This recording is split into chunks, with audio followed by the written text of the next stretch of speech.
ਉਹ ਥੋੜ੍ਹੀ ਹੁੰਦੀ ਹੈ। ਸ਼ਾਇਦ ਇਸੇ ਕਰਕੇ ਹੀ ਉਹਦੀ ਕੀਮਤ ਵੀ ਜ਼ਿਆਦਾ ਤਾਂ ਹੀ ਹੈ। ਜਿਹੜੀ ਵਸਤੂ ਕੀਮਤੀ ਹੈ ਉਹ ਥੋੜ੍ਹੀ ਹੈ, ਤੇ ਜਾਂ ਫਿਰ ਉਹ ਥੋੜ੍ਹੀ ਹੋਣ ਕਰਕੇ ਉਹਦੀ ਕੀਮਤ ਜ਼ਿਆਦਾ ਹੈ।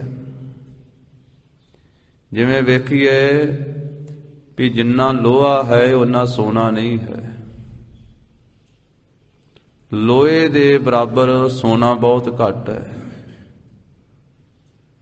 ਲੋਹਾ ਜਿਹੜਾ ਹੈ ਉਹ ਕਿਲੋਆਂ ਦੇ ਨਾਲ, ਮਣਾਂ ਦੇ ਨਾਲ, ਕੁਇੰਟਲਾਂ ਦੇ ਨਾਲ, ਟੰਨਾਂ ਦੇ ਨਾਲ ਵੇਚਿਆ ਜਾਂਦਾ ਹੈ ਤੇ ਖਰੀਦਿਆ ਜਾਂਦਾ ਹੈ, ਟੰਨਾਂ ਦੇ ਨਾਲ। ਤੇ ਉਹਦੇ ਬਰਾਬਰ ਸੋਨਾ ਜਿਹੜਾ ਹੈ ਉਹ ਰੱਤੀ, ਮਾਸਾ, ਛਟਾਂਕ, ਤੋਲਾ ਇਸ ਤਰੀਕੇ ਦੇ ਨਾਲ ਵੇਚਿਆ ਖਰੀਦਿਆ ਜਾਂਦਾ ਹੈ। ਕਿਤੇ ਕਿਤੇ ਕਿਲੋਆਂ ਦੇ ਨਾਲ ਵੀ ਵਿਕਦਾ ਹੈ, ਪਰ ਉਹ ਕੁਇੰਟਲਾਂ ਦੇ ਨਾਲ ਤੇ ਟੰਨਾਂ ਦੇ ਨਾਲ ਨਹੀਂ ਵੇਚਿਆ ਖਰੀਦਿਆ ਜਾਂਦਾ ਹੈ। ਜੇ ਕਿਤੇ ਸੋਨਾ ਵੀ ਲੋਹੇ ਜਿੰਨਾ ਹੋਵੇ ਤੇ ਸ਼ਾਇਦ ਉਹਦੀ ਇੰਨੀ ਕਦਰ ਕੀਮਤ ਵੀ ਨਾ ਹੋਵੇ। ਥੋੜਾ ਹੋਣੇ ਕਰਕੇ ਹੀ ਉਹਦੀ ਕੀਮਤ ਬਹੁਤੀ ਹੈ।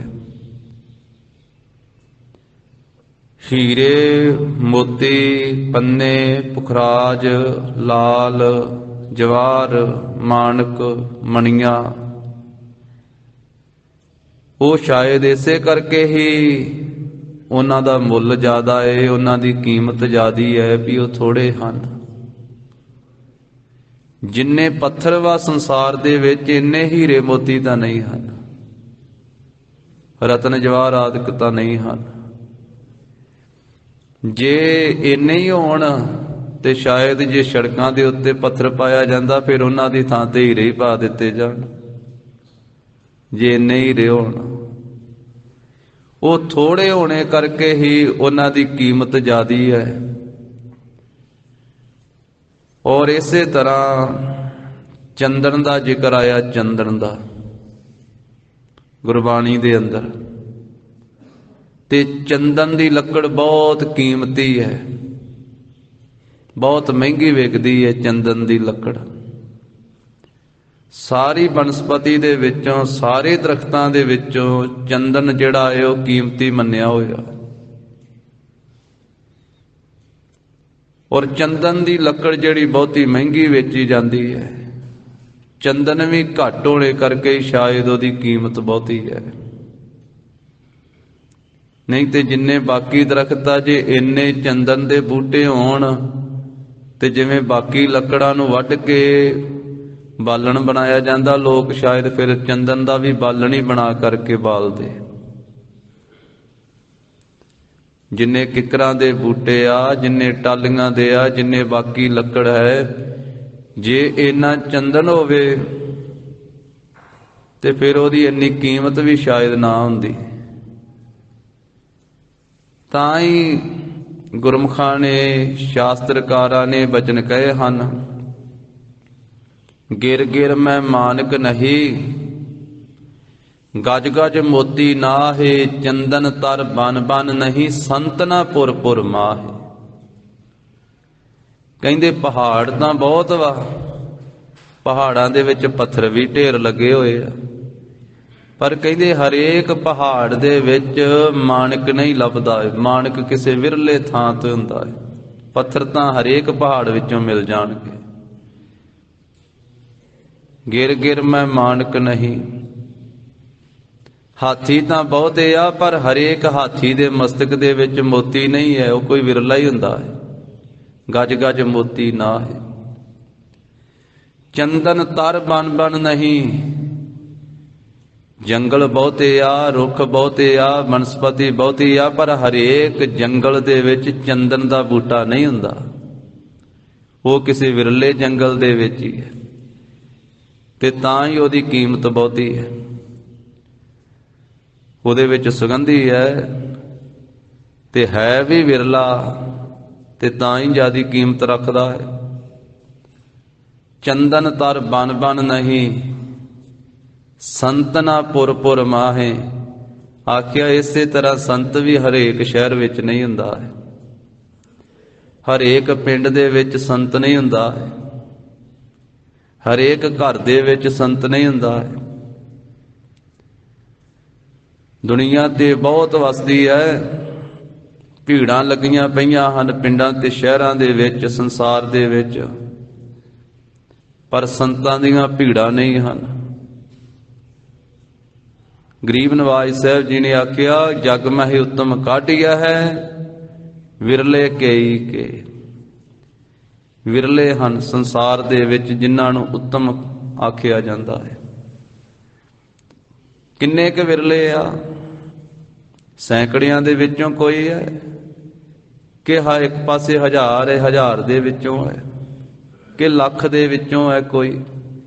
ਮਹਾਰਾਜ ਕਹਿੰਦੇ ਕਰੋੜਾਂ ਦੇ ਵਿੱਚੋਂ। ਕੋਟਨ ਮੈਂ ਨਾਨਕ ਕੋ ਨਾਰਾਇਣ ਜਿਹ ਚੀਤ। ਜਿਸ ਦੇ ਚਿੱਤ ਵਿੱਚ ਨਾਰਾਇਣ ਦਾ ਵਾਸਾ ਹੈ ਉਹ ਕਰੋੜਾਂ ਚੋਂ ਕੋਈ ਹੈ। ਭਗਤ ਕਬੀਰ ਸਾਹਿਬ ਜੀ ਨੇ ਆਖਿਆ, ਕੋਈ ਇੱਕ ਅੱਧਾ ਹੀ ਹੈ, ਬਹੁਤੇ ਨਹੀਂ ਹਨ। ਕਬੀਰ ਐਸਾ ਏਕ ਆਦ, ਜੋ ਜੀਵਤ ਮਿਰਤਕ ਹੋਏ। ਨਿਰਭੈ ਹੋਏ ਕੈ ਗੁਣ ਰਵੈ, ਜਤ ਪੇਖੋ ਤਤ ਸੋਏ। ਆਮ ਬੋਲੀ ਵਿੱਚ ਜਿਵੇਂ ਕਿਹਾ ਜਾਂਦਾ ਇੱਕ ਅੱਧਾ, ਭਗਤ ਕਬੀਰ ਸਾਹਿਬ ਜੀ ਨੇ ਵੀ ਆਖਿਆ ਐਸਾ ਕੋਈ ਇੱਕ ਅੱਧਾ ਹੀ ਹੈ, ਭਾਵ ਵਿਰਲਾ ਹੀ ਹੈ। ਇੱਕ ਪੂਰਾ ਬ੍ਰਹਮ ਗਿਆਨੀ ਤੇ ਅੱਧਾ ਜਗਿਆਸੂ, ਜਿਹਦੇ ਅੰਦਰ ਆਸਾ ਜਾਗੀ ਹੈ, ਜਿਹੜਾ ਹਲੇ ਤੁਰਿਆ ਹੈ। ਤਾਂ ਗਰੀਬ ਨਵਾਜ ਸਤਿਗੁਰੂ ਜੀ ਕਿਰਪਾ ਕਰਦੇ। ਅੱਜ ਦੀ ਪਵਿੱਤਰ ਪੌੜੀ ਦੇ ਅੰਦਰ ਜੋ ਪਵਿੱਤਰ ਉਪਦੇਸ਼ ਮਹਾਰਾਜ ਸਾਹਿਬ ਜੀ ਬਖਸ਼ਿਸ਼ ਕਰ ਰਹੇ ਹਨ, 21ਵੀਂ ਪੌੜੀ ਹੈ ਸਾਧ ਸੰਗਤ ਜੀ ਆਨੰਦ ਸਾਹਿਬ ਬਾਣੀ ਦੀ। ਧੰਨ ਸ੍ਰੀ ਗੁਰੂ ਅਮਰਦਾਸ ਸਾਹਿਬ ਜੀ ਮਹਾਰਾਜ ਇਸ ਪੌੜੀ ਦੇ ਅੰਦਰ ਸਿੱਖ ਦੇ ਲੱਛਣ ਕਰਦੇ ਹਨ। ਸਿੱਖ ਵੀ ਉਸ ਦੇ ਜਿਹੜਾ ਸਨਮੁਖ ਹੈ, ਗੁਰੂ ਸਾਹਿਬ ਜੀ ਦੇ ਸਨਮੁਖ ਹੋਇਆ ਸਿੱਖ ਹੈ। ਸਤਿਗੁਰੂ ਧੰਨ ਸ੍ਰੀ ਗੁਰੂ ਅਮਰਦਾਸ ਸਾਹਿਬ ਜੀ ਮਹਾਰਾਜ ਜਿਵੇਂ ਬਖਸ਼ਿਸ਼ ਕਰਦੇ ਹਨ, ਸ਼ਰਧਾ ਭਾਵਨਾ ਸਹਿਤ ਸਰਵਣ ਕਰੀਏ ਜੀ। ਸਤਿਨਾਮ ਸ੍ਰੀ ਵਾਹਿਗੁਰੂ ਸਾਹਿਬ ਜੀ। ਜੇ ਕੋ ਸਿੱਖ ਗੁਰੂ ਸੇਤੀ ਸਨਮੁਖ ਹੋਵੈ। ਮਹਾਰਾਜ ਸਾਹਿਬ ਜੀ ਕਹਿੰਦੇ, ਜੇ ਕੋ ਸਿੱਖ, ਜੇ ਕੋਈ ਸਿੱਖ ਭਾਈ ਗੁਰੂ ਕੀ ਸਿੱਖਿਆ ਲੈਣ ਵਾਲਾ ਗੁਰੂ ਸੇਤੀ ਸਨਮੁਖ ਹੋਵੇ, ਗੁਰੂ ਸਾਹਿਬ ਜੀ ਦੇ ਸਾਹਮਣੇ, ਗੁਰੂ ਸਾਹਿਬ ਜੀ ਦੇ ਸਨਮੁਖ ਰਹਿਣ ਵਾਲਾ ਹੋਵੇ। ਕੋਈ ਸਿੱਖ ਹੈ, ਕਿਹੜਾ ਸਨਮੁਖ ਹੈ? ਮਹਾਰਾਜ ਕਹਿੰਦੇ ਕੋਈ ਵਿਰਲਾ ਸਿੱਖ ਜਿਹੜਾ ਹੈ ਉਹ ਸਨਮੁਖ ਹੈ, ਜਿਹੜਾ ਗੁਰੂ ਸਾਹਿਬ ਜੀ ਦੇ ਸਨਮੁਖ ਹੁੰਦਾ ਹੈ, ਗੁਰੂ ਸਾਹਿਬ ਜੀ ਦੇ ਸਾਹਮਣੇ ਮਹਾਰਾਜ ਸਾਹਿਬ ਜੀ ਦੀ ਹਾਜ਼ਰੀ ਦੇ ਰਹਿੰਦਾ ਹੈ। ਇੱਕ ਤਾਂ ਸਰੀਰ ਕਰਕੇ ਸਨਮੁਖ ਹੋਣਾ ਹੈ ਨਾ, ਵੀ ਤਨ ਕਰਕੇ ਗੁਰੂ ਸਾਹਿਬ ਜੀ ਦੇ ਸਾਹਮਣੇ ਆਉਣਾ, ਗੁਰੂ ਸਾਹਿਬ ਜੀ ਦੇ ਸਾਹਮਣੇ ਬੈਠਣਾ, ਇਸ ਨੂੰ ਵੀ ਸਨਮੁਖ ਕਹਿੰਦੇ ਆਪਾਂ, ਸਾਹਮਣੇ ਆਉਣਾ। ਪਰ ਇੱਥੇ ਗਰੀਬ ਨਵਾਜ ਸਾਹਿਬ ਜੀ ਸਨਮੁਖ ਸਿੱਖ ਦੇ ਲੱਛਣ ਦੱਸਦੇ ਆ ਵੀ ਜਿਹੜਾ ਕੋਈ ਸਿੱਖ ਗੁਰੂ ਕੀ ਸਿੱਖਿਆ ਨੂੰ ਧਾਰਨ ਕਰਨ ਵਾਲਾ ਹੈ, ਉਹ ਕੋਈ ਵਿਰਲਾ ਸਿੱਖ ਹੈ ਜਿਹੜਾ ਗੁਰੂ ਸਾਹਿਬ ਜੀ ਦੇ ਸਨਮੁਖ ਹੁੰਦਾ ਹੈ, ਗੁਰੂ ਸਾਹਿਬ ਜੀ ਦੇ ਸਾਹਮਣੇ ਹੁੰਦਾ ਹੈ। ਉਹ ਸਨਮੁਖ ਹੋਣ ਦਾ ਕੀ ਭਾਵ ਹੈ? ਗਰੀਬ ਨਵਾਜ ਸੱਚੇ ਪਾਤਸ਼ਾਹ ਜੀ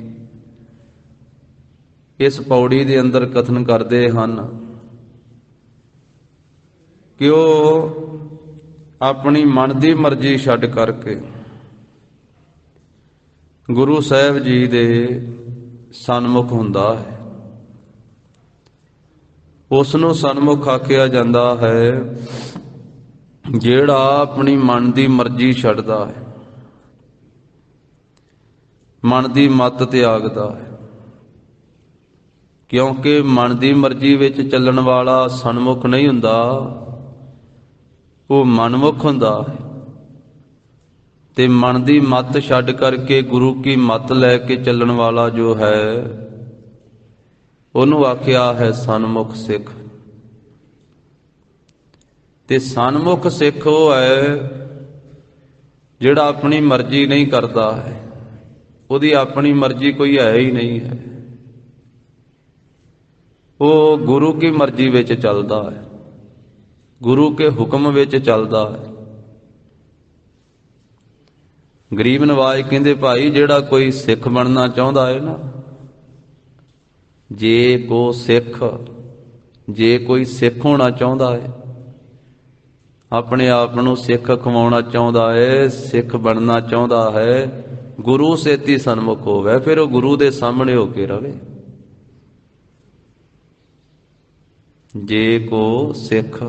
ਜਿਹੜਾ ਕੋਈ ਸਿੱਖ ਬਣਨਾ ਚਾਹੁੰਦਾ ਹੈ ਤੇ ਉਸ ਨੂੰ ਫਿਰ ਗੁਰੂ ਸਾਹਿਬ ਜੀ ਦੇ ਸਨਮੁਖ ਹੋਣਾ ਪਵੇਗਾ, ਗੁਰੂ ਸਾਹਿਬ ਜੀ ਦੇ ਸਾਹਮਣੇ ਆਉਣਾ ਪਵੇਗਾ।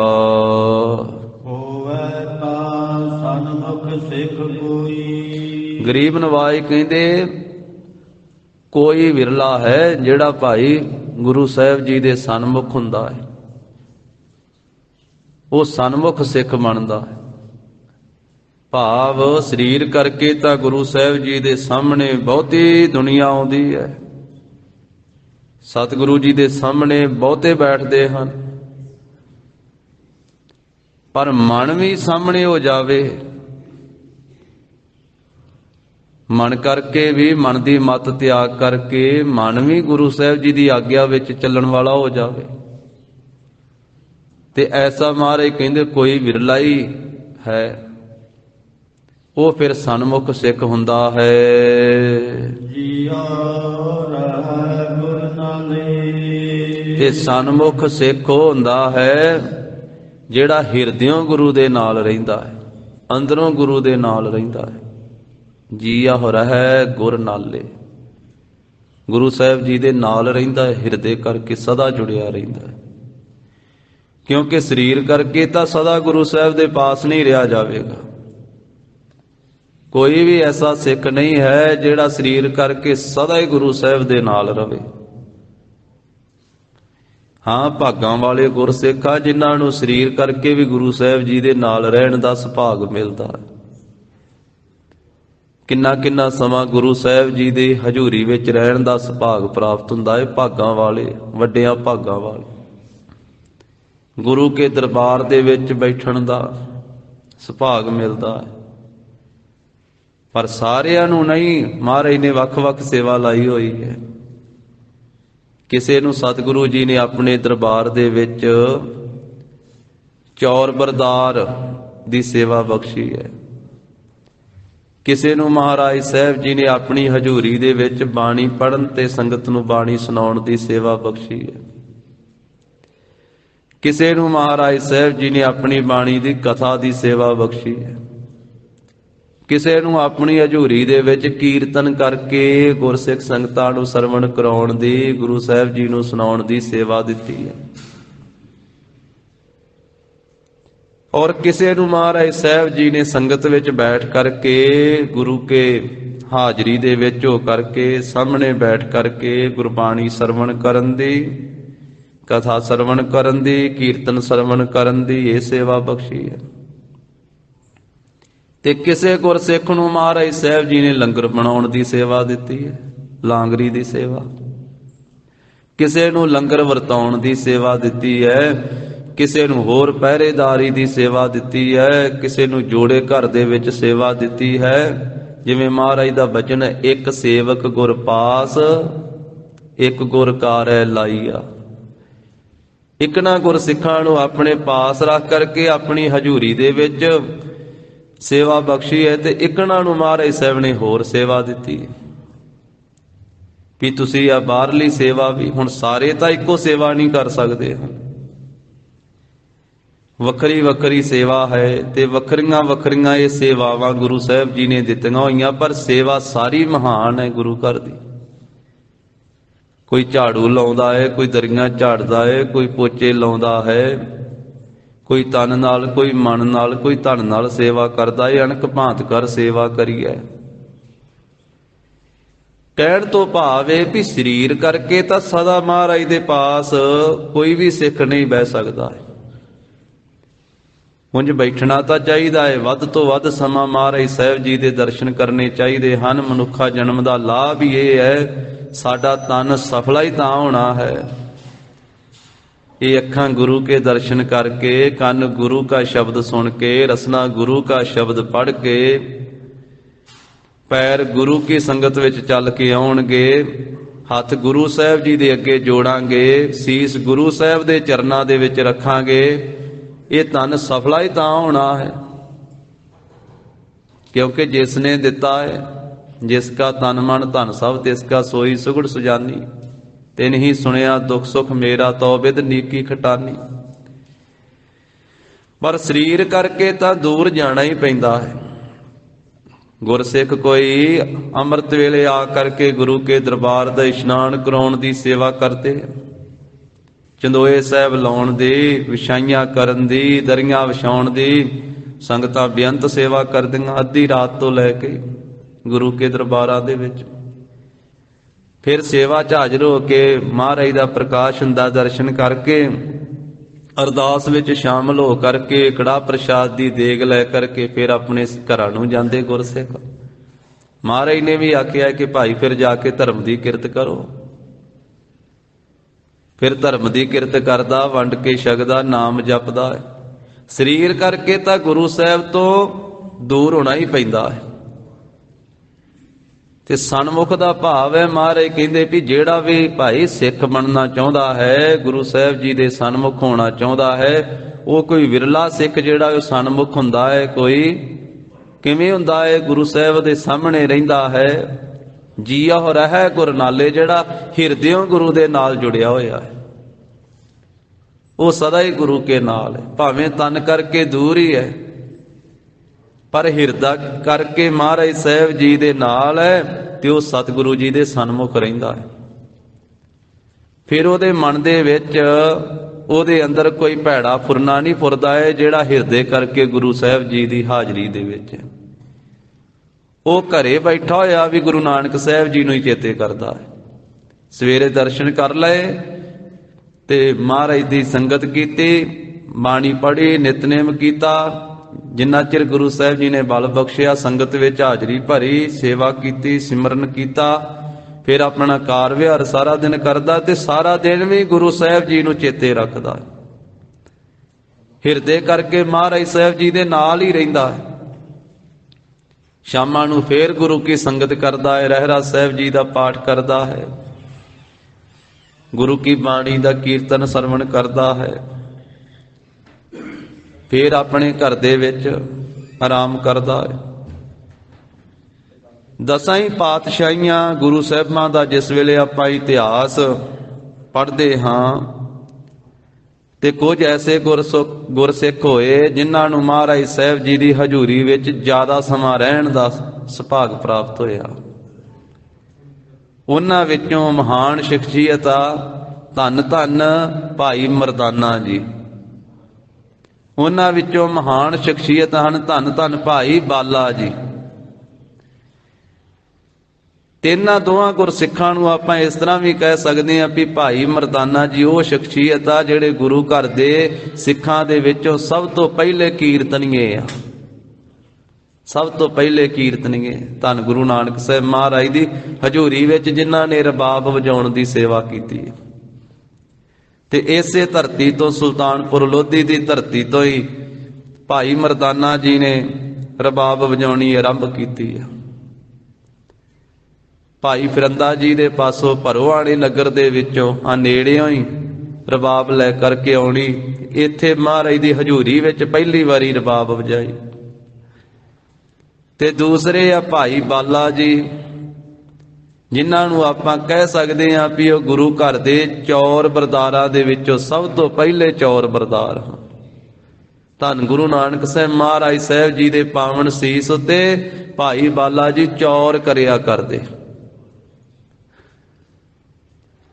ਇਤਿਹਾਸ ਪੜ੍ਹ ਕੇ, ਇਤਿਹਾਸ ਸੁਣ ਕੇ ਭਾਵਨਾ ਵਾਲਿਆਂ ਨੇ ਕੁਝ ਚਿੱਤਰ ਬਣਾਏ, ਤਸਵੀਰਾਂ ਬਣਾਈਆਂ, ਤੇ ਧੰਨ ਗੁਰੂ ਨਾਨਕ ਸਾਹਿਬ ਮਹਾਰਾਜ ਸਾਹਿਬ ਜੀ ਦੀ ਤਸਵੀਰ ਵੀ ਬਣਾਈ ਭਾਵਨਾ ਵਾਲਿਆਂ ਨੇ। ਇੱਕ ਪਾਸੇ ਭਾਈ ਮਰਦਾਨਾ ਜੀ ਰਬਾਬ ਲੈ ਕਰਕੇ ਬੈਠੇ, ਉਹਨਾਂ ਨੇ ਐਸੀ ਤਸਵੀਰ ਬਣਾਈ। ਦੂਜੇ ਪਾਸੇ ਭਾਈ ਬਾਲਾ ਜੀ ਚੌਰ ਕਰਦੇ ਹੋਏ। ਔਰ ਇਹ ਤਸਵੀਰ ਅੱਜ ਜਾਂ ਕੱਲ ਨਹੀਂ ਬਣੀ ਹੈ, ਇਹ ਸਿੱਖ ਰਾਜ ਦੇ ਮੌਕੇ ਤੇ ਹੀ ਬਣੀਆਂ ਹਨ, ਖਾਲਸਾ ਰਾਜ ਦੇ ਮੌਕੇ ਦੇ ਉੱਤੇ ਬਣੀਆਂ। ਸੱਚਖੰਡ ਸ੍ਰੀ ਹਰਿਮੰਦਰ ਸਾਹਿਬ ਜੀ ਦੇ ਉੱਤੇ ਸੋਨਾ ਉਸ ਵੇਲੇ ਚੜ੍ਹਿਆ ਜਦੋਂ ਖਾਲਸੇ ਦਾ ਰਾਜ ਸੀ, ਜਦੋਂ ਦਰਬਾਰ ਸਾਹਿਬ ਦੇ ਸੱਚਖੰਡ ਸ੍ਰੀ ਹਰਿਮੰਦਰ ਸਾਹਿਬ ਜੀ ਦੇ ਮੁੱਖ ਗ੍ਰੰਥੀ ਸਨ ਗਿਆਨੀ ਸੰਤ ਸਿੰਘ ਜੀ। ਜਿਸ ਵੇਲੇ ਮਹਾਰਾਜਾ ਰਣਜੀਤ ਸਿੰਘ ਜੀ ਦਾ ਰਾਜ ਹੈ, ਖਾਲਸੇ ਦਾ ਰਾਜ ਹੈ, ਤੇ ਮਹਾਰਾਜੇ ਰਣਜੀਤ ਸਿੰਘ ਨੇ ਦਰਬਾਰ ਸਾਹਿਬ ਦੇ ਉੱਤੇ ਸੋਨਾ ਚੜਾਉਣ ਦੀ ਸੇਵਾ ਕੀਤੀ। ਬਾਬਾ ਫੂਲਾ ਸਿੰਘ ਜੀ ਅਕਾਲੀ ਦੇ ਕਹਿਣ ਕਰਕੇ ਜਦੋਂ ਜੰਗ ਨੂੰ ਚੱਲੇ ਸੀ ਤੇ ਅਰਦਾਸ ਕਰਕੇ ਤੁਰੇ ਸੀ, ਤੇ ਉਹਨਾਂ ਆਖਿਆ ਜਦੋਂ ਜਿੱਤ ਕੇ ਆਓਗੇ ਤੇ ਸੇਵਾ ਇਹ ਕਰਨੀ, ਤੁਸੀਂ ਦਰਬਾਰ ਸਾਹਿਬ ਤੇ ਸੋਨਾ ਲਵਾਉਣਾ। ਫਿਰ ਆਗਿਆ ਮੰਨ ਕਰਕੇ ਜਥੇਦਾਰ ਦੀ, ਬਾਬਾ ਫੂਲਾ ਸਿੰਘ ਜੀ ਅਕਾਲੀ ਦੀ, ਤੇ ਦਰਬਾਰ ਸਾਹਿਬ ਦੇ ਉੱਤੇ ਸੋਨਾ ਲਵਾਇਆ। ਤੇ ਉਸ ਸੋਨੇ ਦੇ ਵਿੱਚ ਜਿਹੜੀ ਮੀਨਾਕਾਰੀ ਕੀਤੀ ਗਈ, ਜੋ ਚਿੱਤਰ ਬਣਾਏ ਗਏ, ਤੇ ਸਾਹਮਣੇ ਪਾਸੇ ਉਹ ਤਸਵੀਰ ਵੀ ਬਣਾਈ। ਅੱਜ ਵੀ ਦਰਬਾਰ ਸਾਹਿਬ ਦੇ ਉੱਤੇ ਉਹ ਸੋਨੇ ਦੇ ਵਿੱਚ ਉਕਰੀ ਹੋਈ ਆ। ਧੰਨ ਗੁਰੂ ਨਾਨਕ ਦੇਵ ਸਾਹਿਬ ਮਹਾਰਾਜ ਜੀ ਦੀ ਫੋਟੋ, ਇੱਕ ਪਾਸੇ ਭਾਈ ਮਰਦਾਨਾ ਜੀ ਰਬਾਬ ਲੈ ਕਰਕੇ ਬੈਠੇ, ਇੱਕ ਪਾਸੇ ਭਾਈ ਬਾਲਾ ਜੀ ਚੌਰ ਕਰਦੇ ਧੰਨ ਗੁਰੂ ਨਾਨਕ ਸਾਹਿਬ ਜੀ ਦੇ ਉੱਤੇ, ਜੋ ਇਤਿਹਾਸ ਵਿੱਚ ਜਿਵੇਂ ਜ਼ਿਕਰ ਆਉਂਦਾ ਹੈ। ਔਰ ਸਾਧ ਸੰਗਤ ਜੀ, ਅੱਜ ਉਹ ਦਿਨ ਵੀ ਹੈ ਜਿਸ ਦਿਨ ਖਾਲਸਾ ਰਾਜ ਦਾ ਆਖਰੀ ਥੰਮ ਡਿੱਗਾ। ਜੋ ਖਾਲਸੇ ਦਾ ਰਾਜ ਸੀ, ਜਿਸ ਮੌਕੇ ਦੇ ਉੱਤੇ ਮਹਾਰਾਜਾ ਰਣਜੀਤ ਸਿੰਘ ਨੇ ਰਾਜ ਕੀਤਾ, ਤੇ ਖਾਲਸੇ ਦੇ ਰਾਜ ਦੇ ਥੰਮ ਇਤਿਹਾਸਕਾਰਾਂ ਨੇ ਲਿਖੇ ਵੀ ਇੱਕ ਮਹਾਰਾਜਾ ਰਣਜੀਤ ਸਿੰਘ, ਔਰ ਇਸੇ ਤਰ੍ਹਾਂ ਬਾਬਾ ਫੂਲਾ ਸਿੰਘ ਜੀ ਅਕਾਲੀ, ਅਕਾਲ ਤਖਤ ਸਾਹਿਬ ਦੇ ਜਥੇਦਾਰ, ਜਿਨ੍ਹਾਂ ਦਾ ਕਿਹੋ ਜਿਹਾ ਉੱਚਾ ਸੁੱਚਾ ਜੀਵਨ ਸੀ, ਅੱਜ ਵੀ ਉਹਨਾਂ ਨੂੰ ਆਪਾਂ ਚੇਤੇ ਕਰਦੇ ਹਾਂ। ਔਰ ਤੀਸਰਾ ਥੰਮ ਲਿਖਿਆ ਸਰਦਾਰ ਹਰੀ ਸਿੰਘ ਜੀ ਨਲੂਆ, ਤੇ ਚੌਥਾ ਥੰਮ ਸੀ ਖਾਲਸਾ ਰਾਜ ਦਾ ਸਰਦਾਰ ਸ਼ਾਮ ਸਿੰਘ ਜੀ ਅਟਾਰੀ। ਤੇ ਅੱਜ 10 ਫਰਵਰੀ ਦਾ ਦਿਨ ਹੈ। ਅੱਜ ਤੋਂ 176 ਸਾਲ ਪਹਿਲਾਂ ਅੱਜ ਵਾਲੇ ਦਿਨ 1846 ਈਸਵੀ ਸਨ ਨੂੰ ਖਾਲਸਾ ਰਾਜ ਦਾ ਥੰਮ ਡਿੱਗਾ ਸਰਦਾਰ ਸ਼ਾਮ ਸਿੰਘ ਅਟਾਰੀ। ਔਰ ऐसा वो राज गुरु के खालसे दा महाराजा रणजीत सिंह दा भी जिस वेले आपां जिक्र पढ़ते हैं, गुरु की बाणी दा वचन है, गुण ते औगण तां हरेक दे विच हन।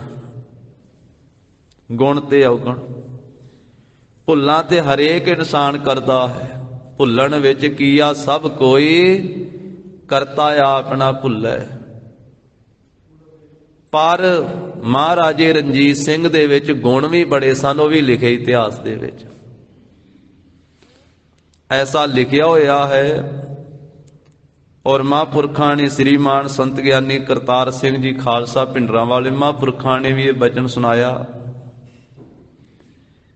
कि जा रहे सी एक वेले असवार होके महाराजा रणजीत सिंह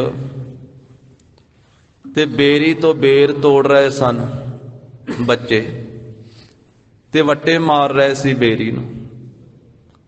ਉਹ ਵੱਟਾ ਜਦੋਂ ਜ਼ੋਰ ਨਾਲ ਬੱਚਿਆਂ ਨੇ ਮਾਰਿਆ ਤੇ ਮਹਾਰਾਜੇ ਰਣਜੀਤ ਸਿੰਘ ਦੇ ਮੱਥੇ 'ਚ ਆ ਕੇ ਵੱਜਿਆ।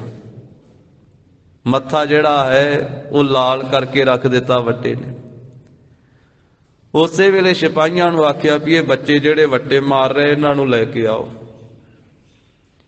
ਲੈ ਕੇ ਆਂਦਾ, ਕਹਿਣ ਲੱਗੇ ਤੁਸੀਂ ਵੱਟਾ ਮਾਰਿਆ, ਮੇਰੇ ਮੱਥੇ 'ਚ ਆ ਕੇ ਵੱਜਾ। ਉਹ ਕਹਿਣ ਲੱਗੇ ਵੀ ਅਸੀਂ ਆਪ ਜੀ ਨੂੰ ਨਹੀਂ ਮਾਰਿਆ, ਅਸੀਂ ਤਾਂ ਬੇਰ ਤੋੜ ਰਹੇ ਸਾਂ, ਬੇਰੀ ਨੂੰ ਵੱਟਾ ਮਾਰਿਆ ਸੀ ਤੇ ਅਚਨਚੇਤ ਅੱਗੇ ਆ ਕਰਕੇ ਤੁਹਾਡੇ ਵੱਜ ਗਿਆ। ਛੋਟੇ ਬੱਚੇ ਸੀ। ਕਹਿੰਦੇ ਬੇਰੀ ਨੂੰ ਕਾਹਤੋਂ ਵੱਟੇ ਮਾਰਦੇ ਹੋ? ਕਹਿੰਦੇ ਜੀ ਬੇਰ ਲਾਉਣ ਵਾਸਤੇ ਮਾਰਦੇ ਆ। ਤੇ ਮਹਾਰਾਜੇ ਸਿਪਾਹੀਆਂ ਦਾ ਖਿਆਲ ਸੀ ਕੋਈ ਸਜ਼ਾ ਦੇਣਗੇ ਉਹਨੇ ਬੱਚਿਆਂ ਨੂੰ। ਕਹਿੰਦੇ ਮਹਾਰਾਜੇ ਰਣਜੀਤ ਸਿੰਘ ਨੇ ਆਖਿਆ ਤੁਸੀਂ ਬੇਰੀ ਨੂੰ ਵੱਟਾ ਮਾਰਦੇ ਹੋ, ਬੇਰੀ ਤੁਹਾਨੂੰ ਬੇਰ ਦਿੰਦੀ ਹੈ ਤੇ ਹੁਣ ਤੁਸੀਂ ਮਹਾਰਾਜੇ ਨੂੰ ਵੱਟਾ ਮਾਰਿਆ ਤੇ ਮਹਾਰਾਜਾ ਤੁਹਾਨੂੰ ਕੀ ਦੇਵੇ? ਹੁਣ ਕੁਝ ਦੇਣਾ ਚਾਹੀਦਾ। ਨਾਲੇ ਕਹਿੰਦੇ ਆਪਣੇ ਪਾਸੋਂ ਮੋਹਰਾਂ ਦਵਾਈਆਂ ਸੋਨੇ ਦੀਆਂ ਉਹਨਾਂ ਨੂੰ, ਨਾਲੇ 2 ਪਿੰਡ ਉਹਨਾਂ ਦੇ ਨਾਂ ਲਵਾ ਦਿੱਤੇ, 2 ਪਿੰਡਾਂ ਦੀ ਜ਼ਮੀਨ ਲਵਾ ਦਿੱਤੀ।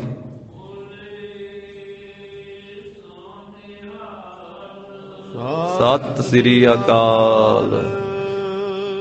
ਵੇਖੋ ਕਿਸ ਤਰ੍ਹਾਂ ਦੀ ਭਾਵਨਾ। ਫਿਰ ਜਿਸ ਵੇਲੇ ਜੀਵਨ ਦੇ ਵਿੱਚ ਢਲਿਆਈ ਹੋਈ, ਗਲਤੀ ਹੋਈ, ਤੇ ਬਾਬਾ ਫੂਲਾ ਸਿੰਘ ਜੀ ਅਕਾਲੀ ਜਥੇਦਾਰ ਨੇ ਆਖਿਆ ਵੀ ਕੋਈ ਇਹਨਾਂ ਨੂੰ ਫਤਿਹ ਨਾ ਬੁਲਾਵੇ। ਡੇਗ ਦੀ ਅਰਦਾਸ ਹੁੰਦੀ ਸੀ ਦਰਬਾਰ ਸਾਹਿਬ ਦੇ ਵਿੱਚ, ਉਹ ਅਰਦਾਸ ਵੀ ਬੰਦ ਕਰ ਦਿੱਤੀ। ਮਹਾਰਾਜੇ ਰਣਜੀਤ ਸਿੰਘ ਦੇ ਨਾਮ ਦੀ ਅਰਦਾਸ ਨਾ ਹੋਵੇ। ਕਹਿਣ ਲੱਗੇ ਵੀ ਕੋਈ ਫਤਿਹ ਨਾ ਬੁਲਾਵੇ। ਜਦੋਂ ਸਿੰਘਾਂ ਨੇ ਫਤਿਹ ਨਾ ਬੁਲਾਈ, ਦਰਬਾਰ ਸਾਹਿਬ ਨਮਸਕਾਰ ਕਰਨ ਵਾਸਤੇ ਆਏ, ਅਰਦਾਸ ਨਾ ਹੋਈ ਡੇਗ ਦੀ। ਫਿਰ ਉਸ ਮੌਕੇ ਦੇ ਉੱਤੇ ਜਥੇਦਾਰ ਜੀ ਦੇ ਸਨਮੁਖ ਹੋਏ, ਪਹੁੰਚੇ, ਹੱਥ ਜੋੜੇ। ਉਹਨਾਂ ਆਖਿਆ ਤੁਸੀਂ ਗਲਤੀ ਕੀਤੀ ਹੈ, ਇਹ ਗੱਲ ਸਿੱਖ ਨੂੰ ਸੋਭਦੀ ਨਹੀਂ ਹੈ, ਤੁਹਾਨੂੰ ਕੋਰੜੇ ਮਾਰੇ ਜਾਣਗੇ। ਇਮਲੀ ਦਾ ਬੂਟਾ ਸੀ, ਅੱਜ ਵੀ ਉਸ ਜਾਤ ਦੇ ਵਿੱਚ ਉਹ ਪੁਰਾਣਾ ਜਿਹੜਾ ਬੂਟਾ ਸੀ ਉਹ ਬਾਅਦ ਵਿੱਚ ਖਤਮ ਹੋ ਗਿਆ। ਉਹਦੀ ਥਾਂ ਦੇ ਉੱਤੇ ਹੁਣ ਵੀ ਉੱਥੇ ਲੱਗਾ ਹੈ ਬੂਟਾ, ਸ੍ਰੀ ਅਕਾਲ ਤਖਤ ਸਾਹਿਬ ਜੀ ਦੇ ਸਾਹਮਣੇ ਇਮਲੀ ਦਾ ਬੂਟਾ, ਉਹ ਉਸੇ ਜਾਤ ਦੇ ਵਿੱਚ ਹੈ। ਆਖਿਆ ਵੀ ਇੱਥੇ ਤੁਹਾਨੂੰ ਅਕਾਲ ਤਖਤ ਸਾਹਿਬ ਜੀ ਦੇ ਸਾਹਮਣੇ ਪੇਸ਼ ਹੋਣਾ ਪਵੇਗਾ ਤੇ ਨੰਗੇ ਪਿੰਡੇ, ਤੁਹਾਡਾ ਨੰਗਾ ਪਿੰਡਾ ਕਰਕੇ ਕੋਰੜੇ ਮਾਰੇ ਜਾਣਗੇ।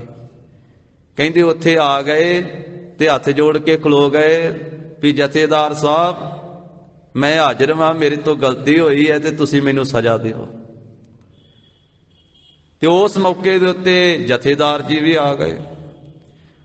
ਭਰਿਆ ਹੋਇਆ ਦੀਵਾਨ ਖਾਲਸੇ ਦਾ, ਪਰ ਫਿਰ ਕੋਰੜੇ ਮਾਰੇ ਨਹੀਂ। ਕਹਿਣ ਲੱਗੇ ਮਾਰਿਆਂ ਵਰਗੇ ਹੋ ਗਏ, ਤੁਸੀਂ ਆ ਗਏ ਜੇ, ਤੁਸੀਂ ਹੱਥ ਜੋੜ ਲਏ ਅਤੇ ਆ ਕੇ ਅਕਾਲ ਤਖਤ ਸਾਹਿਬ ਦੀ ਸ਼ਰਨ ਦੇ ਵਿੱਚ ਤੁਸੀਂ ਆਪਣੀ ਗਲਤੀ ਮੰਨੀ ਆ। ਤੇ ਕਹਿਣ ਲੱਗੇ ਜਥੇਦਾਰ ਜੀ ਵੀ ਸਿੱਖੋ, ਖਾਲਸਾ ਜੀ ਇਸ ਤਰ੍ਹਾਂ ਦਾ ਰਾਜਾ ਚਾਹੀਦਾ ਹੈ, ਜੇ ਗਲਤੀ ਹੋਵੇ ਤੇ ਉਸੇ ਵੇਲੇ ਆ ਕਰਕੇ ਹਾਜ਼ਰ ਹੋਵੇ ਤੇ ਗਲਤੀ ਨੂੰ ਮੰਨੇ, ਕਿਉਂਕਿ ਗਲਤੀ ਹੋਣੀ ਸੁਭਾਵਿਕ ਹੈ, ਪਰ ਗਲਤੀ ਨੂੰ ਗਲਤੀ ਮੰਨ ਲੈਣਾ ਇੱਕ ਬੜੀ ਵੱਡੀ ਗੱਲ ਹੈ। ਆਖਿਆ ਇਹੋ ਜਿਹਾ ਜਥੇਦਾਰ ਹੋਣਾ ਚਾਹੀਦਾ ਆਪਣੀ, ਜੇ ਇਸੇ ਤਰ੍ਹਾਂ ਦਾ ਇਹ ਰਾਜਾ ਚਾਹੀਦਾ ਹੈ। ਤੇ ਉਸ ਵੇਲੇ ਮਹਾਰਾਜੇ ਰਣਜੀਤ ਸਿੰਘ ਨੇ ਕਹਿੰਦੇ ਆਖਿਆ ਸੀ ਵੀ ਸੰਗਤ ਜੀ ਜੇ ਰਾਜਾ ਇਸ ਤਰ੍ਹਾਂ ਦਾ ਚਾਹੀਦਾ, ਪਰ ਜਥੇਦਾਰ ਵੀ ਇਸ ਤਰ੍ਹਾਂ ਦਾ ਚਾਹੀਦਾ ਹੈ। ਬਾਬਾ ਫੂਲਾ ਸਿੰਘ ਜੀ ਅਕਾਲੀ ਵਰਗਾ ਵੀ ਜੇ ਮਹਾਰਾਜਾ ਵੀ ਗਲਤੀ ਕਰੇ ਤੇ ਉਹਨੂੰ ਵੀ ਆਖਣ ਦੀ ਜੁਰਤ ਰੱਖਦਾ ਹੋਵੇ ਵੀ ਇਧਰ ਆ, ਨੰਗਾ ਪਿੰਡਾ ਕਰਕੇ ਤੈਨੂੰ ਕੋਰੜੇ ਮਾਰਾਂਗਾ, ਤੂੰ ਗਲਤੀ ਕੀਤੀ ਹੈ। ਕਹਿੰਦੇ ਵੀ ਜਥੇਦਾਰ ਵੀ ਬਾਬਾ ਫੂਲਾ ਸਿੰਘ ਜੀ ਅਕਾਲੀ ਵਰਗਾ ਚਾਹੀਦਾ। ਇਹ ਮਹਾਰਾਜੇ ਦੇ ਬੋਲ ਸਨ। ਉਹ ਮਹਾਨ ਸੂਰਬੀਰ ਸਰਦਾਰ ਹਰੀ ਸਿੰਘ ਜੀ ਨਲੂਆ ਸਮੇਂ-ਸਮੇਂ ਦੇ ਉੱਤੇ ਸੰਸਾਰ ਤੋਂ ਚਲਾਣਾ ਕੀਤਾ।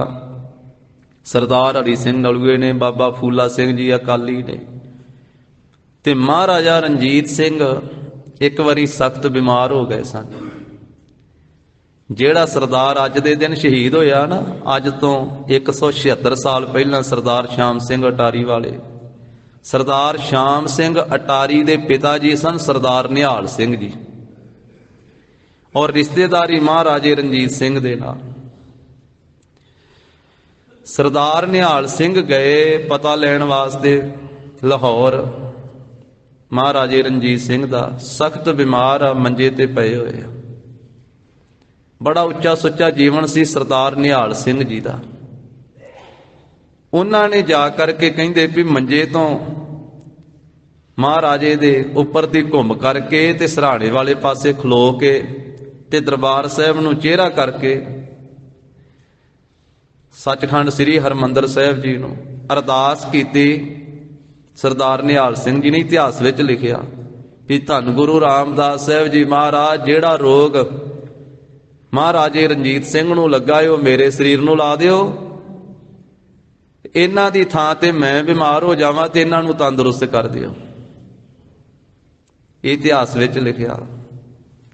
ਉਸ ਦਿਨ ਤੋਂ ਕਹਿੰਦੇ ਸਰਦਾਰ ਨਿਹਾਲ ਸਿੰਘ ਜੀ ਬਿਮਾਰ ਹੋਣ ਲੱਗ ਪਏ ਤੇ ਮਹਾਰਾਜਾ ਰਣਜੀਤ ਸਿੰਘ ਠੀਕ ਹੋ ਗਏ।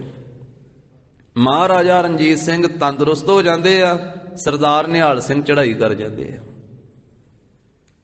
ਇਹ ਉਹਨਾਂ ਨੇ ਅਰਦਾਸ ਕੀਤੀ ਸੀ। ਸਰਦਾਰ ਸ਼ਾਮ ਸਿੰਘ ਅਟਾਰੀ ਦੇ ਪਿਤਾ ਜੀ ਨੇ। ਜਿਸ ਵੇਲੇ ਮਹਾਰਾਜਾ ਰਣਜੀਤ ਸਿੰਘ ਵੀ ਸਮੇਂ ਦੇ ਨਾਲ ਚੜ੍ਹਾਈ ਕਰ ਗਏ, ਰਾਜ ਦੇ ਵਿੱਚ ਫੁੱਟ ਪੈ ਗਈ, ਡੋਗਰਿਆਂ ਨੇ ਫੁੱਟ ਪਾਈ, ਸਾਰਾ ਇਹ ਰਾਜ ਖੇਰੂ ਖੇਰੂ ਹੁੰਦਾ ਜਾ ਰਿਹਾ। ਅੰਗਰੇਜ਼ਾਂ ਦੇ ਨਾਲ ਉਹਨਾਂ ਨੇ ਵਿਉਂਤਬੰਦੀ ਸਾਰੀ ਕੀਤੀ, ਵੱਖ-ਵੱਖ ਲੜਾਈਆਂ ਹੋਈਆਂ। ਉਹ ਡੋਗਰਿਆਂ ਦੀ ਗਦਾਰੀ ਦੇ ਨਾਲ ਸਿੱਖਾਂ ਨੇ ਉਹ ਲੜਾਈਆਂ ਹਾਰੀਆਂ। ਆਖਰਕਾਰ ਇਹ ਸਭਰਾਵਾਂ ਦੀ ਧਰਤੀ ਦੇ ਉੱਤੇ ਜੋ ਅੱਜ ਦੇ ਦਿਨ ਖਾਲਸੇ ਦੀ ਅੰਗਰੇਜ਼ਾਂ ਦੇ ਨਾਲ ਆਖਰੀ ਲੜਾਈ ਹੋਈ, ਉਸ ਮੌਕੇ ਦੀ ਸਰਦਾਰ ਸ਼ਾਮ ਸਿੰਘ ਜੀ ਬਜ਼ੁਰਗ ਅਵਸਥਾ ਦੇ ਵਿੱਚ ਉਹ ਅਟਾਰੀਓਂ ਚੱਲ ਕੇ ਆਏ, ਸਿੱਖ ਸਰਦਾਰਾਂ ਨੂੰ ਨਾਲ ਲੈ ਕੇ ਹਜ਼ਾਰਾਂ ਦੀ ਗਿਣਤੀ ਦੇ ਵਿੱਚ। ਤੇ ਫਿਰੋਜ਼ਪੁਰ ਜ਼ਿਲ੍ਹੇ ਦੇ ਵਿੱਚ ਜੋ ਛੋਟੇ ਸਭਰਾ ਹੈ, ਫਤਿਹਗੜ੍ਹ ਸਭਰਾ, ਉਸ ਥਾਂ ਦੇ ਉੱਤੇ ਆ ਕਰਕੇ ਤੇ ਫਿਰ ਅੰਗਰੇਜ਼ ਦਾ ਮੁਕਾਬਲਾ ਕਰਨ ਲੱਗੇ। ਸਤਲੁਜ ਦਰਿਆ ਦੇ ਉੱਤੇ ਬੇੜੀਆਂ ਦਾ ਪੁਲ ਬਣਾ ਕਰਕੇ ਪਾਰ ਕੀਤਾ ਸੀ।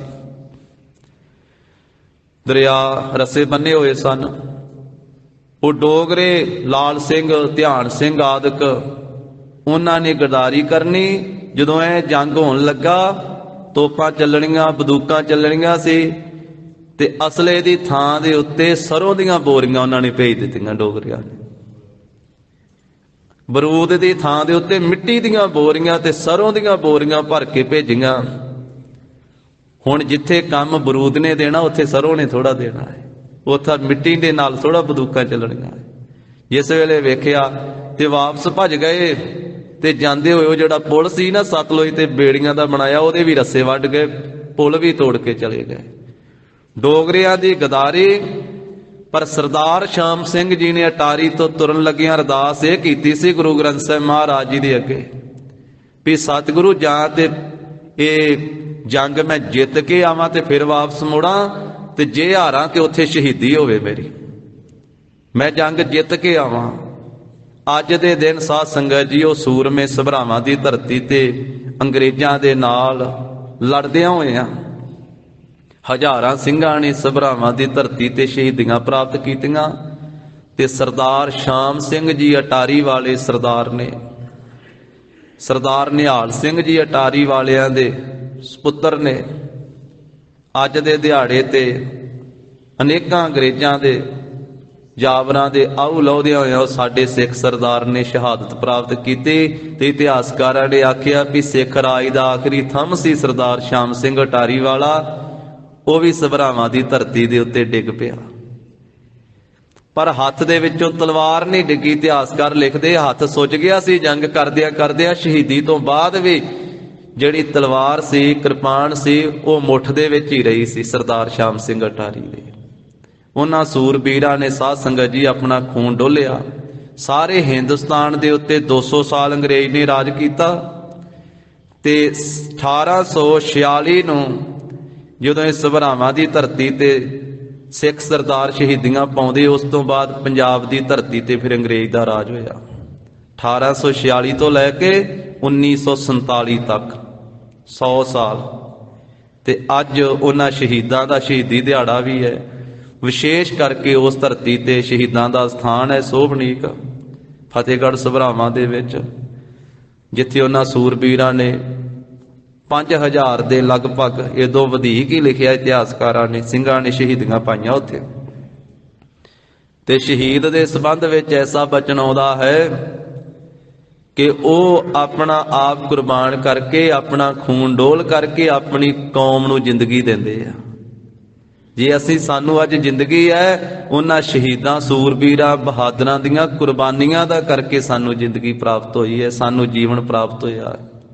शहीद की जो मौत है वो कौम की हयात है, हयात तो हयात है, वो मौत भी हयात है। उन्हां शहीदां नूं भी नमस्कार है ਜਿਹੜੇ ਹਿਰਦਿਓਂ ਗੁਰੂ ਦੇ ਨਾਲ ਸੀ ਤੇ ਖੰਡੇ ਬਾਟੇ ਦਾ ਅੰਮ੍ਰਿਤ ਛਕਿਆ ਹੋਇਆ ਸੀ ਉਹਨਾਂ ਸਿੱਖ ਸਰਦਾਰਾਂ ਨੇ। ਤੇ ਲਿਖਿਆ ਇਤਿਹਾਸ ਵਿੱਚ ਕਿ ਸਰਦਾਰ ਸ਼ਾਮ ਸਿੰਘ ਜੀ ਅਟਾਰੀ ਵਾਲੇ ਜਿੱਥੇ 5 ਬਾਣੀਆਂ ਦੇ ਨਿਤਨੇਮ ਕਰਦੇ ਸੀ, ਜਿੱਥੇ ਹੋਰ ਬੇਅੰਤ ਬਾਣੀ ਦਾ ਨਿਤਨੇਮ ਕਰਦੇ ਸੀ, ਉੱਥੇ ਨਾਲ ਭਗਉਤੀ ਕੀ ਵਾਰ ਦਾ, ਚੰਡੀ ਦੀ ਵਾਰ ਦਾ ਵੀ ਰੋਜ਼ ਪਾਠ ਕਰਦੇ ਹੁੰਦੇ ਸੀ ਸਰਦਾਰ ਸ਼ਾਮ ਸਿੰਘ ਜੀ ਅਟਾਰੀ ਵਾਲੇ। ਕਿੰਨਾ ਉੱਚਾ ਸੁੱਚਾ ਜੀਵਨ ਸੀ। तो ऐसे गुरु के प्यारे सिख सूरबीर धन गुरु अमरदास साहिब जी महाराज फरमा रहे आ भी सन्मुख हो सिख हुंदा है जेड़ा कोई सिख गुरु साहिब जी दे सन्मुख होना चाहुंदा है ना, सिख बनना चाहुंदा है, सन्मुख सिख बनना चाहुंदा है, जिया हो रहा है गुर नाले, वो फिर हिरदियों गुरु दे नाल रवे। तन करके तां गुरु साहिब जी दी संगत करनी है ते तन करके दूरी भी प्राप्त हो जाती है। तन करके तां सिख गुरु दरबार विच नमस्कार करके घरे भी जांदा है, दुकान ते भी जांदा है, अपने खेतां विच भी जांदा है, जो अपना कामकार वो करदा है। शरीर करके तां दूरी गुरु तो बनेगी, पर जेड़ा हिरदे करके गुरु दे नेड़े आ वो कदे भी दूर नहीं हुंदा है, वो सदा ही गुरु साहिब जी दे पास रहिंदा है। आपां विचार कर रहे सां 10 पातशाहियां दा इतिहास पढ़िए ते कई ऐसे सिख होए जिन्हां नूं गुरु साहिब जी दे शरीर करके भी नेड़े रहण दा बहुत वड्डा समा प्राप्त होया। जिवें भाई मरदाना जी, भाई बाला जी ते ब्रह्म ज्ञानी बाबा बुढ़ा साहिब जी, सन्मुख सिख बाबा बुढ़ा साहिब जी। 12 साल दी उम्र सी जिस वेले धन गुरु नानक साहिब जी दे नाल पहला मिलाप होया। कत्थू नंगल पिंड दे बार-बार पशु चारदिया होया महाराज वास्ते दुध लैके आए सी। नाम सी बच्चे दा 12 सालां दे बच्चे दा बूड़ा, मापिया ने रखिया सी नाम बूड़ा। सुगे रंधावे दा पुत्र सी ये बालक बूड़ा, रंधावा गोत है। तां महाराज नूं दुध जिस वेले छकाया, लम्मा इतिहास है, पहला तो महाराज ने मना कर दिता सी, कहन लगे भी काका तेरे मापे माता पिता गुस्से होणगे, उन्हां तो चोरी तो नहीं दुध ले आया।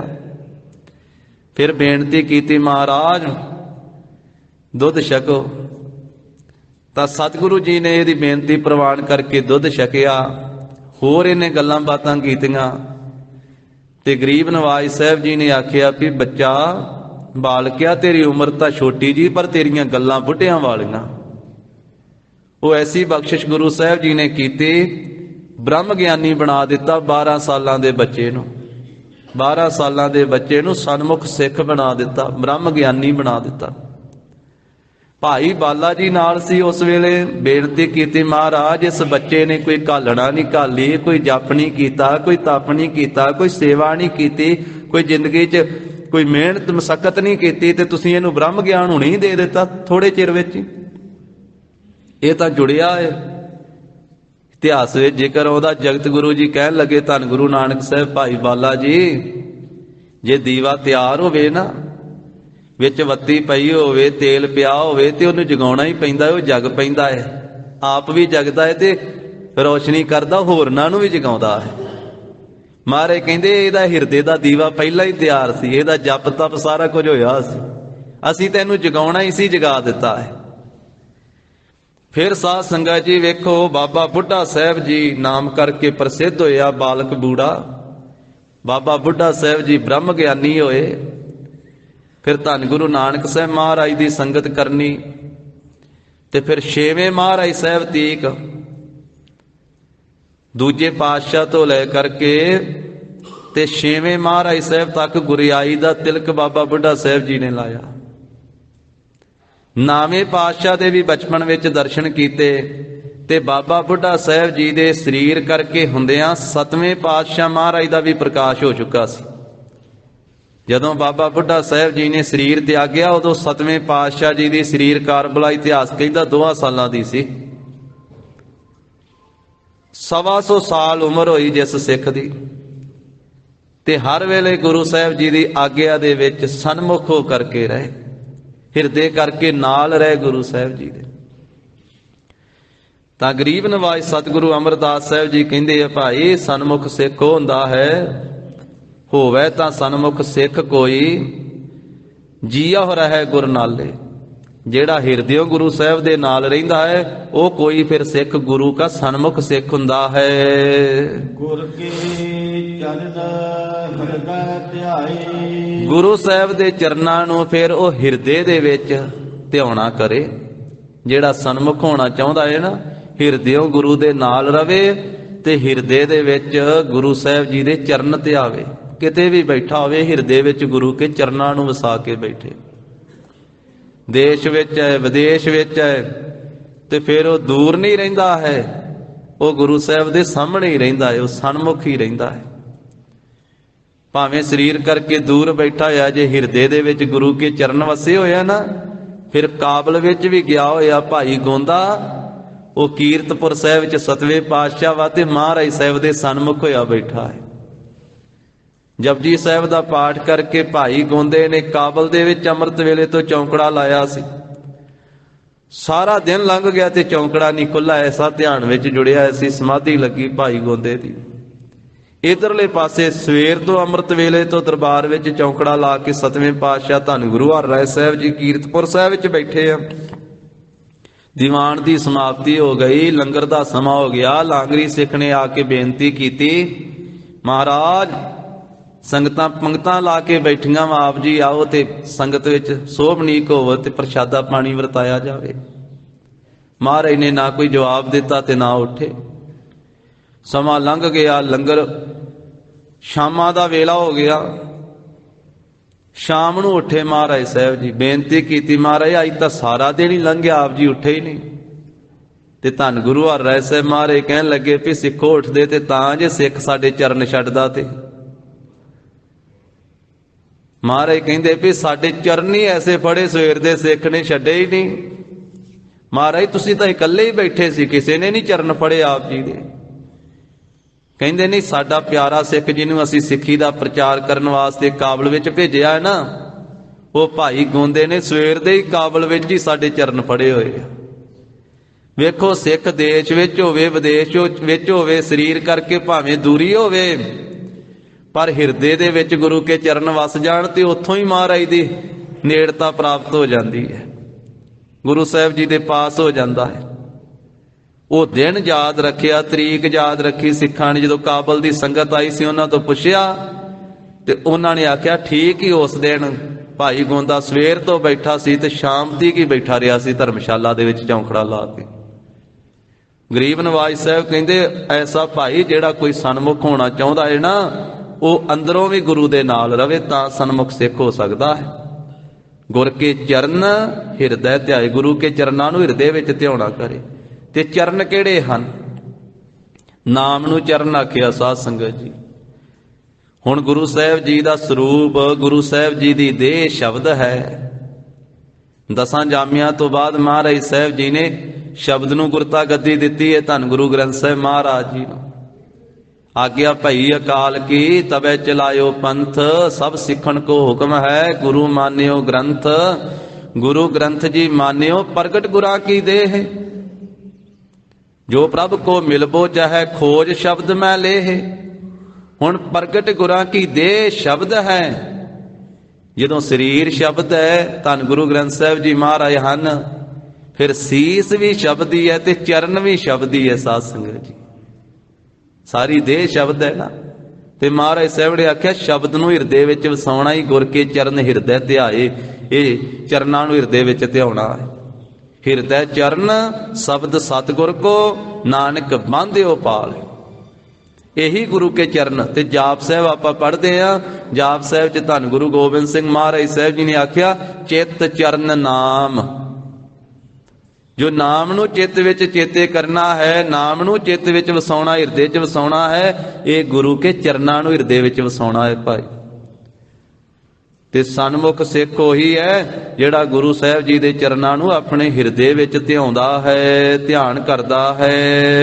ਅੰਤਰ ਆਤਮੈ ਸਮਾਲੇ, ਆਪਣੇ ਅੰਤਰ ਆਤਮੇ ਦੇ ਵਿੱਚ ਆਤਮਾ ਕਰਕੇ ਸੰਭਾਲਣਾ ਕਰੇ ਗੁਰੂ ਪਰਮੇਸ਼ਰ ਦੇ ਚਰਨਾਂ ਨੂੰ। ਆਪ ਛੱਡ ਸਦਾ ਰਹਿ ਪਰਣੈ। ਮਹਾਰਾਜ ਕਹਿੰਦੇ ਉਹ ਸਨਮੁਖ ਹੋ ਸਕਦਾ ਹੈ ਕੋਈ ਵਿਰਲਾ ਗੁਰੂ ਕਾ ਪਿਆਰਾ, ਜਿਹੜਾ ਫਿਰ ਗੁਰੂ ਸਾਹਿਬ ਜੀ ਦੇ ਚਰਨਾਂ ਨੂੰ ਹਿਰਦੇ 'ਚ ਵਸਾ ਕਰਕੇ ਆਪ ਛੱਡ, ਆਪਣੇ ਆਪ ਨੂੰ ਛੱਡ ਦਵੇ। ਆਪ ਛੱਡਣ ਤੋਂ ਭਾਵ ਹੈ ਮੈਂ ਨੂੰ ਛੱਡ ਦਵੇ, ਮੇਰੀ ਨੂੰ ਛੱਡ ਦਵੇ, ਭਾਵ ਹੰਕਾਰ ਨੂੰ ਛੱਡ ਦਵੇ, ਹਉਮੈ ਨੂੰ ਛੱਡ ਦਵੇ। ਮਹਾਰਾਜ ਕਹਿੰਦੇ ਉਹ ਸਨਮੁਖ ਸਿੱਖ ਹੁੰਦਾ ਹੈ। ਗੁਰੂ ਕਾ ਸਨਮੁਖ ਸਿੱਖ ਗੁਰੂ ਕੀ ਆਗਿਆ ਵਿੱਚ ਚੱਲਦਾ ਹੈ, ਮੈਂ ਮੇਰੀ ਨਹੀਂ ਕਰਦਾ। ਜਬ ਲਗ ਮੇਰੀ ਮੇਰੀ ਕਰੈ, ਤਬ ਲਗ ਕਾਜ ਏਕ ਨਹੀਂ ਸਰੈ। ਜਬ ਮੇਰੀ ਮੇਰੀ ਮਿਟ ਜਾਏ, ਤਬ ਪ੍ਰਭ ਕਾਜ ਸਵਾਰਹਿ ਆਏ। ਭਾਈ ਗੁਰਦਾਸ ਸਾਹਿਬ ਜੀ ਨੇ ਆਖਿਆ ਵੀ ਮੁਰੀਦ ਉਹ ਬਣ ਸਕਦਾ ਜਿਹੜਾ ਮੁਰਦੇ ਦੀ ਤਰ੍ਹਾਂ ਹੋਵੇ। ਮੁਰਦਾ ਨਾ ਬੋਲੇ, ਨਾ ਵੇਖੇ, ਨਾ ਸੁਣੇ, ਨਾ ਹੱਥ ਪੈਰ ਹਿਲਾਵੇ, ਕੋਈ ਅੰਗ ਨਹੀਂ ਲਾਉਂਦਾ। ਮੁਰਦੇ ਨੂੰ ਜਿੱਥੇ ਚੁੱਕ ਕੇ ਰੱਖ ਦੋ ਉੱਥੇ ਪਿਆ ਰਵੇਗਾ। ਭਾਈ ਸਾਹਿਬ ਨੇ ਵਾਰਾਂ 'ਚ ਬਚਨ ਕੀਤਾ, ਮੁਰਦਾ ਹੋਏ ਮੁਰੀਦ ਨਾ ਗੱਲੀ ਹੋਵਣਾ। ਕਹਿੰਦੇ ਮੁਰੀਦ ਨੂੰ ਵੀ ਮੁਰਦਾ ਹੋਣਾ ਪਵੇਗਾ, ਮਰਨਾ ਪਵੇਗਾ। ਇਹ ਮਾਰਗ ਹੀ ਐਸਾ ਹੈ। ਸੰਸਾਰ ਦੇ ਵਿੱਚ ਅੱਗੇ ਵਧਣ ਵਾਸਤੇ ਉੱਚਾ ਹੋਣਾ ਪੈਂਦਾ ਹੈ, ਆਪਣਾ ਆਪ ਵਿਖਾਉਣ ਵਾਸਤੇ ਉੱਚਾ ਹੋਣਾ ਪੈਂਦਾ ਹੈ। ਪਰ ਮਹਾਰਾਜ ਕਹਿੰਦੇ ਨਿਰੰਕਾਰ ਦੇ ਘਰ ਦੇ ਵਿੱਚ ਅੱਗੇ ਵਧਣ ਵਾਸਤੇ ਨੀਵਾਂ ਹੋਣਾ ਪੈਂਦਾ ਹੈ। ਸਤਿਗੁਰੂ ਕਹਿੰਦੇ ਨੀਵਾਂ ਸਾਰਿਆਂ ਦੀ ਚਰਨ ਧੂੜੀ ਹੋਣਾ ਪੈਂਦਾ ਹੈ। ਨੀਵਾਂ ਮਹਾਰਾਜ ਕਹਿੰਦੇ ਖਤਮ ਹੀ ਹੋਣਾ ਪੈਂਦਾ ਹੈ। ਆਪ ਛੱਡ ਸਦਾ ਰਹਿ ਪਰਣੈ। ਪਹਿਲਾ ਮਰਨ ਕਬੂਲ, ਜੀਵਨ ਕੀ ਛੱਡ ਆਸ। ਹੋ ਸਭਨਾ ਕੀ ਰੇਣਕਾ, ਤੋ ਆਓ ਹਮਾਰੇ ਪਾਸ। ਆਪ ਛੱਡ, ਹੰਕਾਰ ਨੂੰ ਛੱਡ ਕਰਕੇ ਸਦਾ ਰਹਿ ਪਰਣੈ। ਪਰਣੈ ਨਾਮ ਹੈ ਆਸਰੇ ਦਾ, ਸਦਾ ਗੁਰੂ ਕੇ ਆਸਰੇ ਰਹਿਣਾ ਕਰੇ। ਆਪਣਾ ਬਲ ਗੁਰੂ ਸਾਹਿਬ ਨੂੰ ਸਮਰਪਿਤ ਕਰ ਦਵੇ। ਤਨ ਮਨ ਧਨ ਸਭ ਸੌਂਪ ਗੁਰ ਕਾ ਹੁਕਮ ਮੰਨਿਆ ਪਾਈਏ। ਸਦਾ ਗੁਰੂ ਕੇ ਪਰਨੇ ਰਹਿਣਾ ਕਰੇ, ਗੁਰੂ ਕੇ ਆਸਰੇ ਰਹਿਣਾ ਕਰੇ। ਗੁਰ ਬਿਨ ਅਵਰ ਨਾ ਛਾੜੈ ਕੋਈ। ਹੇ ਭਾਈ ਗੁਰੂ ਤੋਂ ਬਿਨਾ ਹੋਰ ਕਿਸੇ ਨੂੰ ਜਾਣੇ ਹੀ ਨਾ, ਅਵਰ ਨਾ ਜਾਣੇ ਕੋਈ। ਭਾਵ ਗੁਰੂ ਸਾਹਿਬ ਤੋਂ ਬਿਨਾ ਆਪਣੀ ਆਸਥਾ ਹੋਰ ਕਿਸੇ ਤੇ ਨਾ, ਗੁਰੂ ਦੇ ਬਰਾਬਰ ਹੋਰ ਕਿਸੇ ਨੂੰ ਨਾ ਜਾਣੇ। ਗੁਰ ਬਿਨ ਅਵਰ ਨਾ ਜਾਣੇ ਕੋਈ, ਗੁਰੂ ਤੋਂ ਬਿਨਾ ਹੋਰ ਕਿਸੇ ਨੂੰ ਨਾ ਜਾਣੇ। ਭਾਈ ਗੁਰਦਾਸ ਸਾਹਿਬ ਜੀ ਨੇ ਆਪਣੀ ਰਚਨਾ 'ਚ ਬਚਨ ਕੀਤਾ, ਕਹਿੰਦੇ ਜਿਵੇਂ ਪਤੀ ਵਰਤਾ ਇਸਤਰੀ, ਉਹਦਾ ਜਿਹੜਾ ਪ੍ਰੇਮ, ਜਿਹੜਾ ਪਿਆਰ, ਜਿਹੜੀ ਮੁਹੱਬਤ ਆਪਣੇ ਪਤੀ ਦੇ ਨਾਲ ਹੈ, ਉਹ ਪਤੀ ਤੋਂ ਬਿਨਾ ਹੋਰ ਕਿਸੇ ਨੂੰ ਜਾਣਦੀ ਨਹੀਂ ਹੈ। ਹੋਰ ਕਿਸੇ ਨੂੰ ਉਹ ਮਰਦੀ ਨਹੀਂ ਜਾਣਦੀ ਹੈ। ਉਹਦਾ ਭਾਵ ਕੀ ਹੋਇਆ? ਇਹਦਾ ਭਾਵ ਇਹ ਨਹੀਂ ਕਿ ਬਾਕੀਆਂ ਦੀ ਉਹ ਨਰਾਦਰੀ ਕਰਦੀ ਹੈ।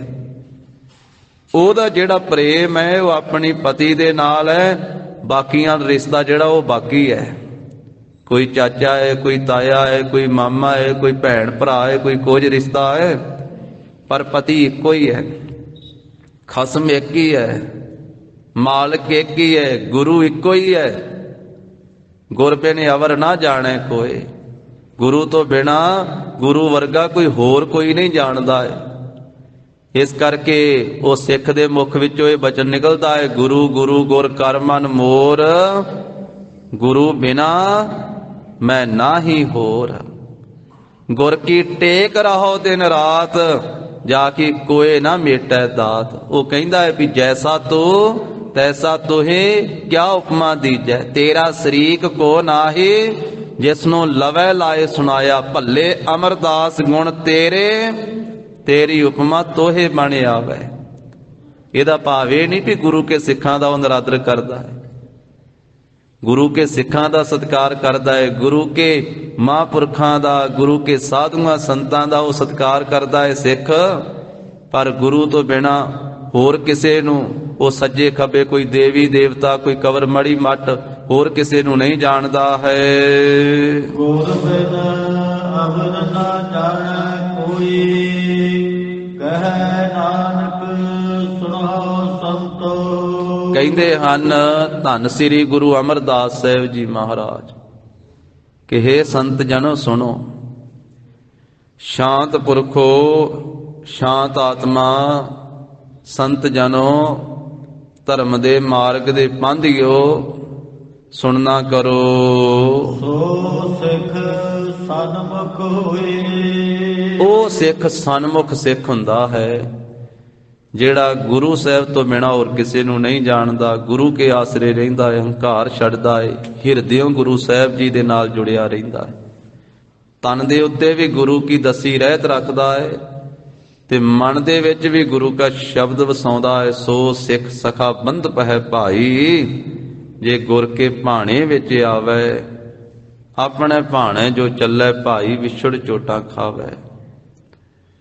ਗੁਰਸਿੱਖ ਮੀਤ ਚੱਲੋ ਗੁਰ ਚਾਲੀ, ਜੋ ਗੁਰ ਕਹੈ ਸੋਈ ਭਲ ਮਾਨੋ, ਹਰ ਹਰ ਕਥਾ ਨਿਰਾਲੀ। ਮਹਾਰਾਜ ਕਹਿੰਦੇ ਉਹ ਸਿੱਖ ਸਨਮੁਖ ਹੁੰਦਾ ਹੈ, ਸਤਿਗੁਰੂ ਜੀ ਦੇ ਉਹ ਸਨਮੁਖ ਹੋ ਕਰਕੇ ਰਹਿੰਦਾ ਹੈ। ਅਸਲ ਵਿੱਚ ਉਹੀ ਗੁਰੂ ਦਾ ਸਿੱਖ ਹੈ, ਉਹ ਗੁਰੂ ਦਾ ਪਿਆਰਾ ਹੈ। ਸਤਿਗੁਰੂ ਜੀ ਨੇ ਪਵਿੱਤਰ ਉਪਦੇਸ਼ ਬਖਸ਼ਿਆ। ਗੁਰੂ ਜੀ ਕੀ ਬਾਣੀ ਅਗਾਧ ਬੋਧ ਹੈ, ਡੂੰਘਾ ਹੈ ਬੋਧ ਮਹਾਰਾਜ ਦੀ ਬਾਣੀ ਦਾ।